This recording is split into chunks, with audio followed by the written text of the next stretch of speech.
Hey, my friends, welcome back to another episode of Healthy Mind, Healthy Life. I'm your host, Avik, and as always, we are here to dive into the deep, meaningful conversations that help us live with our more purpose, resilience, and connection. So, today we are talking about something that doesn't always get the open and honest discussion that it deserves, like suicide, depression, and the quiet loneliness so many people carry in their hearts. But we are also talking about hope. And joining me for this conversation is someone who's using the power of storytelling to make a real difference, Paul Andrew Skidmore. So, welcome to the show, Paul. Thank you for having me. Lovely, lovely, great. So, Paul, like before we start, I'll quickly have to introduce you to all of our listeners. Dear listeners, Paul is the author, filmmaker, and the passionate encourager, and his short story, The Darkness Rolled Over Her, is a powerful exploration of pain, connection, and finding a reason to keep moving forward.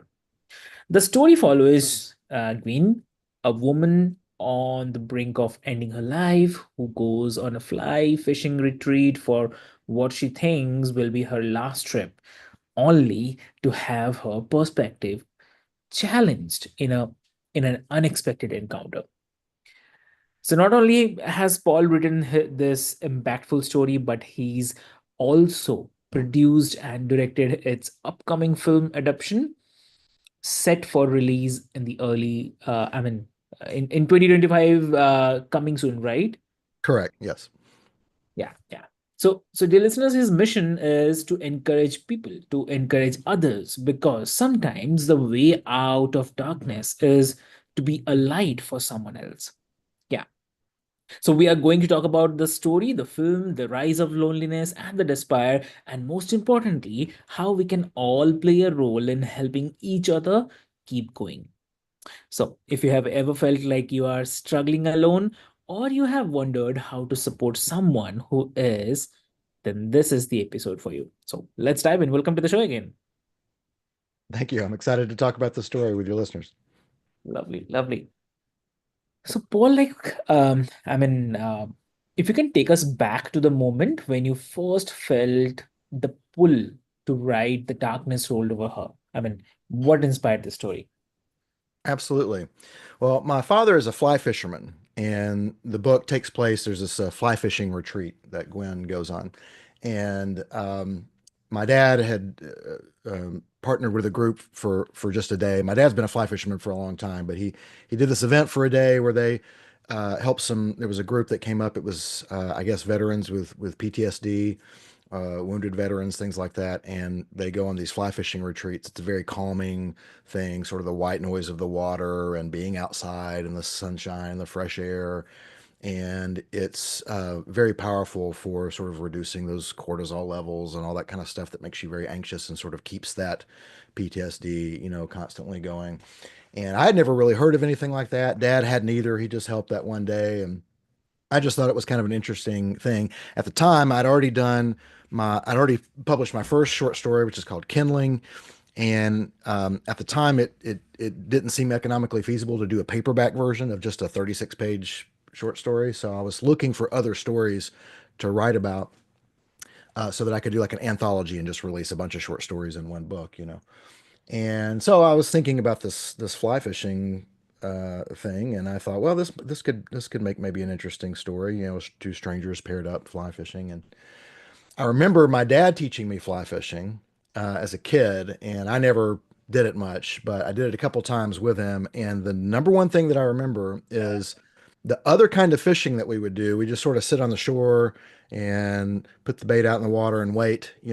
But with fly fishing, you're constantly moving upstream.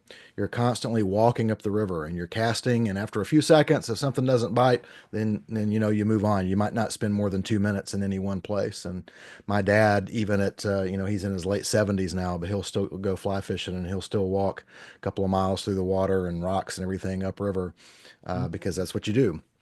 And so I started thinking about how you have to keep moving. And I started that sort of became the theme and the metaphor for the story. I thought I need a character who has decided to stop moving, you know, Okay. and needs to be encouraged to keep moving. And so from there, the character of Gwen developed somebody who was, in the middle of her life and was feeling this loneliness and this isolation that you mentioned earlier, was feeling this depression. And so I started getting into, I don't know that I myself have ever been what you might classically define as suicidal, but I mean, I've had days, I think we all have probably, where, I've had days where I woke up and sort of stared at the ceiling and thought, hey, if today is going to be just like the 100 days before this, I don't know, I don't really want to do this anymore. This is not enjoyable. This is not fun. I don't feel like I'm contributing anything to anybody. What am I doing here? And I think that we all sort of go through a period of, you used the word purpose, I think earlier, finding our purpose in life. And I think we all go through a period of time where we're sort of questioning that thing. And so Gwen sort of became my character who was questioning her purpose and questioning her worth and feeling lonely and feeling isolated, not sharing about these things. Like one of the first things you said was, this is something that isn't shared about. It's not talked openly about. And so because of that, people who feel that feel like I'm the only one dealing with this, or no one will understand if I talk about it.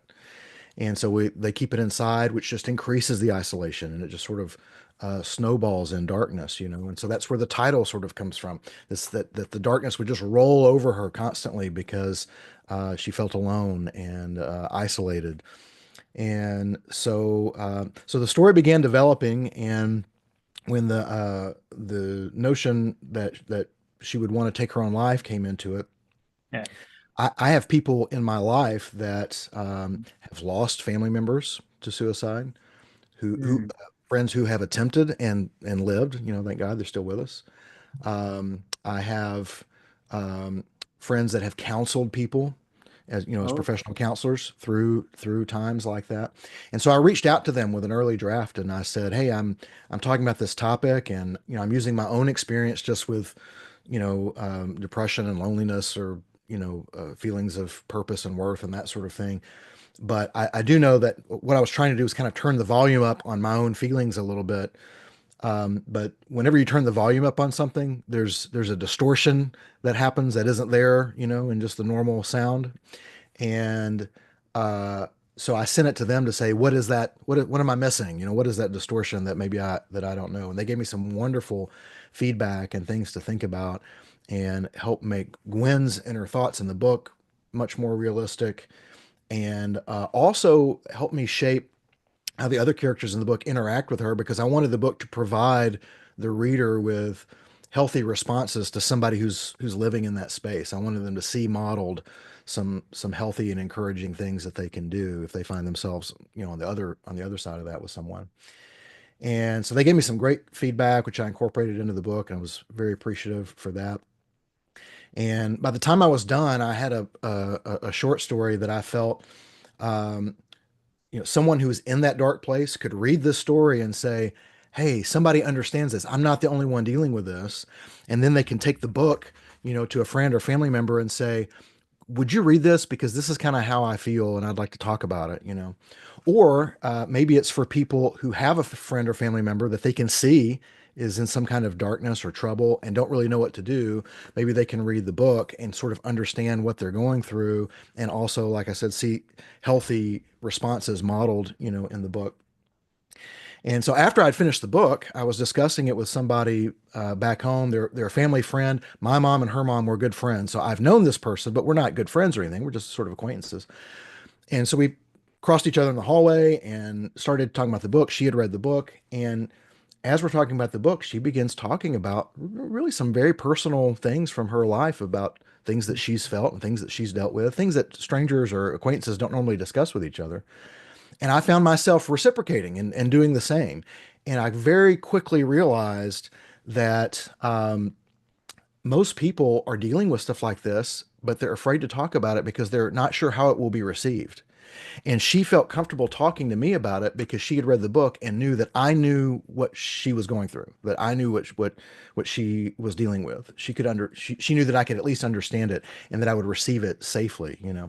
So that's why I developed Five Coffees in a Book.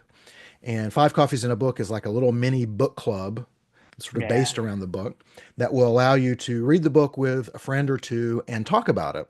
And it just sort of guides you through some of the themes and questions and characters of the book in a way that helps you to build friendships with the people you're across the table from. And that ultimately really is the goal of Five Coffees in a Book. I don't even care if you read the book. I'd love for you to read the book. But my goal is, can I get people talking face to face and feeling like, oh, I've got, somebody here that's um, a safe person for me to talk to.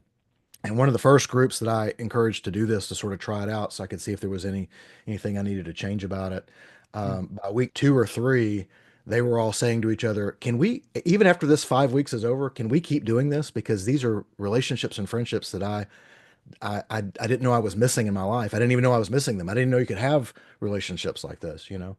And by week 4, they were spending, 2 and 3 hours together and really being open in a healthy and safe way with each other and loving and encouraging each other. So I was really excited to see that. So now with the film version on the way, I think it's going to expose more people to the story, expose more people to Five Coffees in a Book, and I'm hoping they all just sort of, refer to each other. But the big thing here is that, the theme of the book really is to keep moving. That you got to keep moving upstream. The water's going to keep coming, but you can keep moving. And darkness may come and last for a while, but it doesn't last forever. Peace may not last forever, but the darkness won't last forever either. And if you can sort of keep moving through these tough and dark times, then you'll eventually get to the other side of it. And one other theme of the book that I stress more maybe in the movie than I do even in the book, I think it was something that Okay. developed further after the book was written, but is the idea that you only keep what you give away. I found that in that time that I'm staring at the ceiling and saying, boy, if my life is like this, I don't know how much longer I want to do this. Um, Mm. I found that waiting on someone to come mentor me, or waiting on somebody to come encourage me, or waiting on someone to come love me was not really a successful plan. Like I can't make somebody do that. And even when people would do that, it didn't really satisfy. It wasn't really what I was hoping for. Yeah. But when I found that I turned around and poured into someone else's life, I found when I encouraged someone else, even when I didn't think I had much to give, if I could just encourage somebody a little bit, if I could love on somebody a little bit, if I could support someone or mentor someone a little bit, what I found was it unlocked knowledge of encouragement and love that I didn't even know I could have in my life. And I realized the tangible economy is, you dig a hole, if you take something away, then you get less of it, right? If I give money away, I now have less money. If I give food away, I now have less food. That's the tangible economy. But the intangible economy of love and encouragement and mentorship and things like that, when you give it away, you get more of it. It's the opposite, see? And so if I have just a little bit of love, but I give that away, I don't lose what I have. I now have twice as much. If I just have just a little bit of encouragement that I can give, if I can give that away, now I've got twice as much encouragement, and the person I've encouraged has it as well. And so that intangible economy is sort of backwards to our thinking. And so that's another thing that I'm really wanting to stress with promoting the book and Five Coffees in a Book and the film is this idea that if you are in this dark place and if you are feeling stuck, the counterintuitive thing is the thing that you want, go do it for someone else. And that's actually how you will get the satisfying, fulfilling version of it. So that's sort of where the story came from. That's how it's developed. That's sort of my vision for it, and I'm excited for people to take on a Five Coffees in the Book group and hear about their experiences of going through it with their friends. Exactly. That's really, really awesome, I have to say. And also, like we live in a time where loneliness is becoming an epidemic, and more people than ever feel disconnected, unseen, unheard. So, what do you think is driving this kind of rise in loneliness and the depression? Wow, that's a great question. Mhm. Um, well, we had a big spike recently in recent years that was the big catalyst for it was the pandemic because many of us were physically isolated in some way. even if you weren't completely cut off from, a community or from seeing people. Certainly, there was much less physical interaction, being in a geographical space with someone. Um, you know, uh, we all could still talk to each other through Zoom and things like that. But whenever you do that, you sort of start to put boundaries on the relationships that you're going to have with people. Um, you don't run into somebody on Zoom. Zoom is an appointment. It's a certain amount of people. You know who's going to be there. It's different than going to the coffee shop and running into four or five people and getting into random conversations that you didn't expect. And so that was a kind of a big shift in our culture for a while that has had lasting effects. So that definitely is one sort of black swan event in our lifetime that has caused it. But it was not doing great before then. And some of the statistics that I looked at chart suicide rates going down and then starting to go back up sometime about 2007-ish, which just so happens to be when the modern smartphone came on the market. And so, I went to film school, but I didn't go to Los Angeles. I didn't go to Hollywood. I'm living in Tennessee, the other end of the country.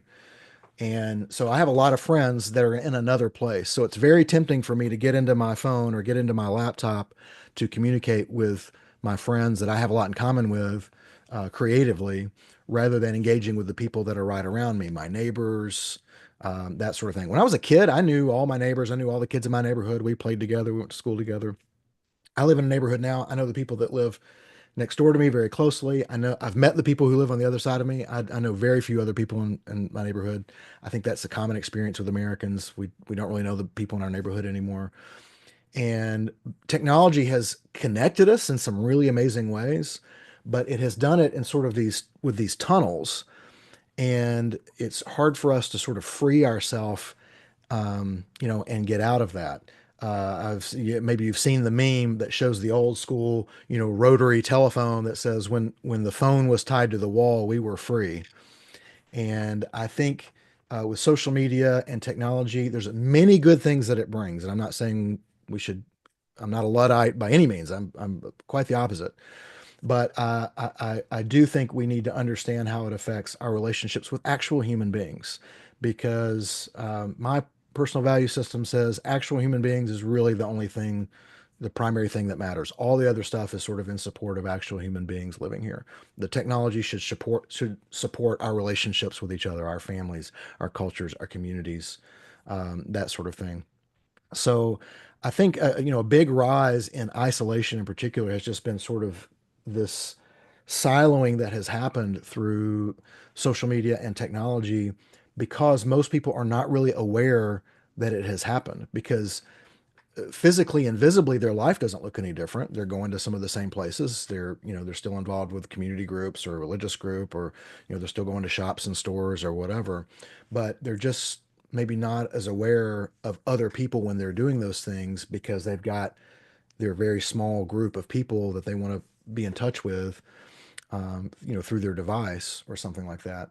So again, that was one of my hopes with Five Coffees in a Book. You might use the device to read the questions or something, but my hope is that you would just sit there and talk over coffee with a friend and experience real human interaction. That's it's not a panacea. It doesn't cure everything, but it's certainly very important. I don't know, moving down the sort of isolation thing all the way back to the suicide thing. I don't know that every suicide is preventable. Maybe everyone is, but I do think some of them are, maybe most of them. And everyone gets to that place uh, for a lot of different reasons, and so everyone needs a unique set of uh, treatments, to be able to find their way back to a healthy place. But one thing that I think everyone does need when they find themselves in a dark or isolated place is human connection, is to be able to talk with another person that they know is listening to them and cares about them, and and won't react negatively when they share how they're feeling or what they're going through. And so I feel like if we had a big dose of that going on, then that would be, that would kind of throw water on this smoldering isolation and depression that's happening in every culture throughout the world, pretty much. It's certainly every technologically connected culture, I think, is experiencing it for sure. Understood. Understood. That's really, really great. And uh also like your film is set for the release in the early 2025. So what's your hope for the impact it will have? Well, I, so my number one hope is the message of it. I'm hoping that, and I really believe that either through the book or through Five Coffees in a Book or through the movie, someone who was not going to be here anymore will stick around. So that's my big hope is that, and I may never hear about it, you know. So you just kind of have to put it out there on faith and hope that that it accomplishes its mission. But my hope is that someone will see the film or read the book, someone who was planning on checking out, and they will say, "Okay, I'll keep moving." Or a friend or family member will read the book or watch the film and say, "Hey, this reminds me of my friend," and they'll go check in on him, and that'll snatch him back from the brink of that abyss, Yeah. you know. Yeah. So that's my first hope. My second hope is, hey, I'm a filmmaker. I'm an author. I would like to, do this for a living. I would like people to buy the movie and watch the movie and enjoy it. I'd like for people to buy the paperback and buy the coffee mug and the t-shirts and all that stuff. I'll take your money if you want to give it to me. That's fine. But so I come as a professional, and a person who is does have things to sell. But the ebook of The Darkness Rolled Over Her is available totally for free and always will be. And you can go to fivecoffeesinabook.com. You can get Wow. the ebook for free. You can get the discussion guide for free. And like I said, if you want the paperback, if you want the t-shirt and the tote bag and all that stuff, I will take your money.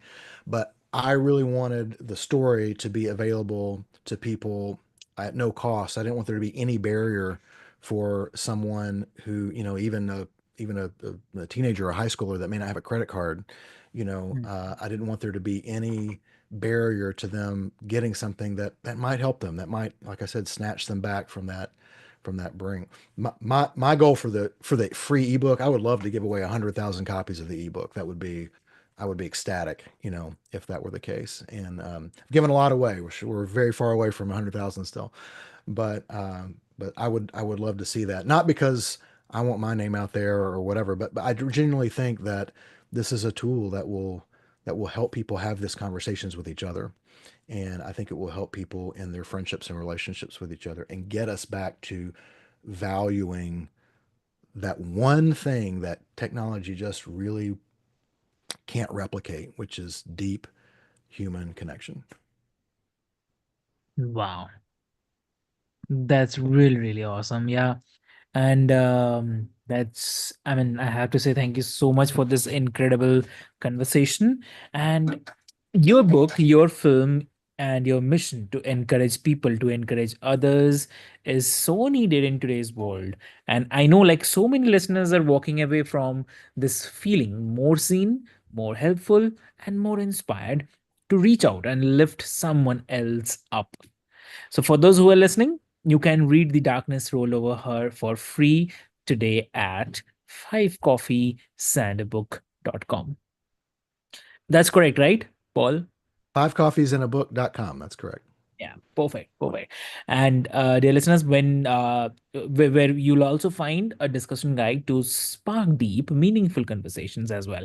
And if you want to follow Paul's journey, check out his work at uh, parabolos.com. And I'll mention this link into the show notes for your easy reference. And if this episode has touched you, share it with someone who needs to hear it. And if you are struggling, please know that you are not alone. Keep moving, keep reaching out, and remember that sometimes the best way to find light is to be the light for someone else. Yeah. So until next time, stay mindful, stay connected, and keep embracing the power of human connection. So, with this hope, thank you so much.